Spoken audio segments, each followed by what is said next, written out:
اعوذ باللہ من الشیطان الرجیم بسم اللہ الرحمن الرحیم اللہم صلی علی سیدنا مولانا محمد وعلی آلہ وصحبہ وبارک وسلم۔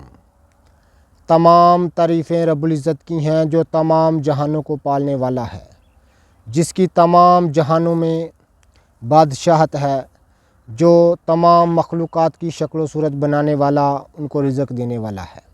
میں ہوں حکیم عامر شہزاد ڈسکا سے آپ کی خدمت میں حکمہ قدیم کا مال جاتی رجحان، ان کی گہری فکر، امراض کے دفع کے لیے، حفظان صحت پر ان کا فلسفہ، ان کے مال جاتی واقعات اور ان کے اقوال عرض کرتا ہوں، اور علم العقاقیر، جڑی بوٹیوں کی صحیح شکل و صورت، ان کے نام، ان کے فائدے میں آپ کی خدمت میں عرض کرتا ہوں۔ جتنے بھی میرے دوست احباب ہمارے یوٹیوب چینل حکیم عامر شہزاد ڈسکا پر نئے ہیں، وہ چینل کو سبسکرائب ضرور کیا کریں۔ ناظرین کرام، یہ آپ کو میں دکھا رہا ہوں پت پپڑا۔ پت پپڑا کی صحیح شکل و صورت میں آپ کو دکھا رہا ہوں۔ ناظرین کرام، یہ نباتات کی ایک اہم ترین اقسام میں اس کا شمار ہوتا ہے۔ یہ ہمارے علاقہ میں دو قسم کی پائی جاتی ہے۔ یہ ایک آپ دیکھ رہے ہیں پت پاپڑا سفید، یہ آپ دیکھ رہے ہیں سفید پھول والی۔ یہ ایک آپ دیکھ رہے ہیں پت پاپڑا نیلے پھول والا، یہ آپ دیکھ رہے ہیں۔ ناظرین کرام، ان کا اس بوٹی کا شمار جو ہے، یہ نباتات کی ایک اہم قسم ہے۔ اس کا شمار جو ہے ناظرین کرام، دنیا کی اہم ترین نباتات کی جو اقسام ہیں امراض کو دفع کرنے کے لیے، اس میں ہوتا ہے۔ یہ پاک و ہند کی مشہور نباتات ہے، اور موسم سرما کے شروع میں یہ پیدا ہونا شروع ہوتی ہے، اور موسم سرما کے اختتام تک یہ رہتی ہے۔ میں نے دونوں طرح کی آپ کو، یہ سفید پھول والا پت پاپڑا ہے، یہ نیلے پھول والا ہے۔ دونوں کے افعال و اخواص ملتے جلتے ہیں، ایک جیسے ہی ہیں، لیکن بہتر یہ نیلے پھول والا تصور کیا جاتا ہے۔ یہ سنیاسیوں کے ہاں پسندیدہ بوٹی ہے، جوگیوں کے ہاں پسندیدہ بوٹی ہے۔ تمام ہندی اتباع اس بوٹی کے قائل ہیں۔ تمام مقوی با جو نسخہ جات ہیں، معجونات کے مرکب نسخہ جات جو ہیں، اس میں اس کا شمار ہوتا ہے ناظرین کرام بادرن جبویا کے نام سے۔ تو یہ قدیم ترین نباتات کی اقسام ہے۔ تمام یونانیوں کے ہاں، عربوں کے ہاں جو تصنیفات ہیں فن طب پر، اس میں اس کا ذکر ملتا ہے۔ یہ نباتات کی بڑی اہم ترین قسم ہے۔ تو ناظرین کرام، یہ ان کو پیدا فرمانا رب العزت کا کام ہے۔ تمام قسم کی نباتات کو پیدا فرمانا رب العزت کا کام ہے۔ ناظرین کرام، یہ لاتعداد نباتات کی اقسام اور ان کے افعال و اخواص، ان کی رنگ، ان کے پھول، ان کے کھال ڈال بالکل ایک دوسرے سے جدا ہے۔ یا آپ اس کا پھول دیکھیں، یہ میں قریب سے دکھا دوں، اور یہ بھی اسی فیملی کا پودا ہے۔ اس کا پھول دیکھیں، میں قریب سے ذرا دکھا دوں آپ کو، یہ دیکھیں۔ تو ناظرین کرام، آپ کو پتہ چلے گا کہ ان کو رنگ دینے والا، ان کو خوبصورتی دینے والا، اور ان میں افعال و اخواص رکھنے والا کون ہے؟ وہی ہے جو سورج کو چمکاتا ہے، چاند کو چمکاتا ہے، اور تمام مخلوقات کی شکل و صورت بناتا ہے، ان کو زندگی بخشتا ہے اور ان کو موت دیتا ہے۔ ناظرین کرام، تمام قسم کی یہ لاتعداد نباتات کی اقسام کا پیدا فرمانا رب العزت کا کوئی مقصد ہے، اس میں کوئی حکمت ہے۔ ان کو فضول اور خیال کرنا یہ ہماری جہل ہونے کی دلیل ہے۔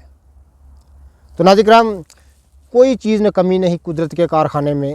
یہ اس بوٹی کا براہ راست نظام جو ہاضم ہے، اس پر اس کا بڑے مثبت اثرات ہوتے ہیں، اور نظام اعصاب پر اس کے گہرے اثرات ہوتے ہیں، اور نظام جو خاص طور پر مردانہ ہے، اس پر اس کے گہرے اثرات ہوتے ہیں۔ تمام مرکب نسخہ جات میں اس کا استعمال ہوتا ہے، اور بہت ساری معجونات ہم تیار کرتے ہیں، اس میں اس بوٹی کا شمار ہوتا ہے، جیسے معجون سکرات، معجون بکرات، کئی دیگر مشہور مرکب جو نسخہ جات ہیں قوت با کے لیے، اور جسمانی کمزوری کو دور کرنے کے لیے اس میں اس بوٹی کا شمار ہوتا ہے۔ یہ بادرن جبویا کی صحیح شکل و صورت میں دکھا رہا ہوں، مشہور نام اس کا پت پاپڑا ہے۔ تو ناظرین کرام، ایسی ہی لاجواب چیزیں میں آپ کو دکھاتا رہتا ہوں، اس کو سائے میں خشک کر لیا جائے۔ یہ ہمارے عام یہاں کھیتوں کے کنارے، کھلیان کے کنارے، یہ آپ دیکھ رہے ہیں میرے پیچھے رئی کا کھیت ہے، تو اس کے کنارے یہ آم ہے۔ تو ناظرین کرام، یہ آم ہمارے پاک و ہند کی مشہور نباتات ہے، کھیتوں کھلیان میں کثرت سے پیدا ہونے والی چیز ہے، اور اس کو جس قدر یہ کثرت سے پیدا ہوتی ہے اسی قدر ہم اس سے غفلت برتے ہیں، کیونکہ ہمارے پاس علم نہیں ہے۔ یہ رب العزت کے زمین پر بکھیرے ہوئے خزانے ہیں، لیکن ہمارے پاس ان کی چابی نہیں، علم نہیں ہے۔ تو ناظرین کرام، جب علم ہوگا تو اس کو آپ سائے میں خشک کر لیں، اس طرح زمین سے اکھاڑ کر سائے میں خشک کر لیں۔ جب سائے میں خشک ہو جائے تو اس کا پاؤڈر کر لیں۔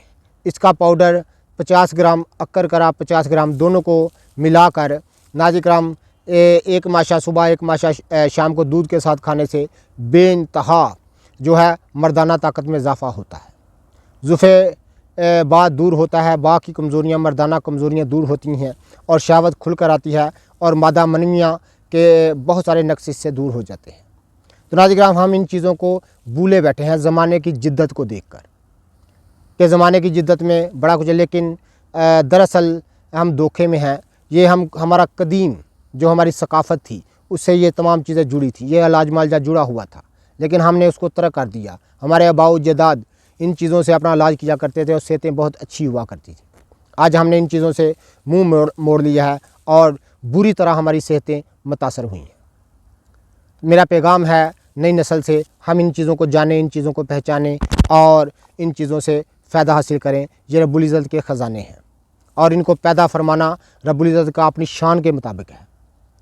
ان میں کمی یا کوئی نقص ہم خیال کریں گے تو یہ رب العزت کی شان میں گستاخی ہے، کیونکہ ان کو پیدا فرمانا رب العزت کا اپنی شان کے مطابق ہے۔ تمام مخلوقات کو پیدا فرمانا رب العزت کا اپنی شان کے مطابق ہے۔ جس قدر رب العزت کی شان بلند ہے اس قدر اس نے تمام مخلوقات کو پیدا فرمایا ہے، تمام نباتات کو پیدا فرمایا ہے، چاند اور سورج کو پیدا فرمایا ہے، زمین، ہر چیز کو، انسان کو، فرشتوں کو، ہر چیز کو وہ پیدا فرمانے والا ہے۔ رب العزت کے سوا ہر چیز مخلوق ہے، اور اس کو پیدا فرمانا، جو بھی اس نے پیدا فرمایا ہے وہ اپنی شان کے مطابق پیدا فرمایا ہے، اپنی حکمت اور قدرت کے تحت پیدا فرمایا ہے۔